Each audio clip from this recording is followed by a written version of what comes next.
আসসালামু আলাইকুম রহমাতুল্লাহ। ফাজাইলে কোরআন অংশ হইতে একটা হাদিস পড়া হচ্ছে।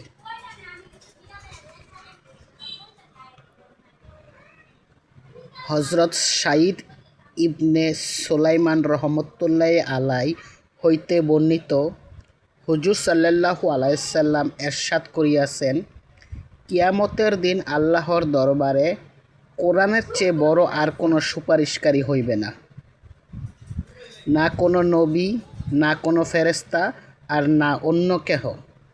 কোরআন পাকের সুপারিশকারী হওয়া, এমন পর্যায়ে সুপারিশকারী হওয়া যাহার সুপারিশ গ্রহণযোগ্য হইবে। সুবহানাল্লাহ, সুবহানাল্লাহ। এই বিষয়ে আরও বহু রেওয়াত দ্বারা জানা গিয়াছে। আল্লাহ তাআলা আপন রহমতে আমার জন্য এবং তোমাদের জন্য কোরআন শরীফকে সুপারিশকারী বানাইয়া দিন, আমাদের প্রতিপক্ষ ও আমাদের বিরুদ্ধে অভিযোগকারী না বানান। আলহামদুলিল্লাহ, আমরা এই হাদিস থেকে এই জানতে পারলাম যে কিয়ামতের দিন কোরআন হইব সবচেয়ে বড় সুপারিশকারী। কোরআনের মতো বড় সুপারিশকারী আর কেহ হইবে না। কোনো নবীও হইতে পারতো না, কোনো ফেরেশতাও হতে পারবো না।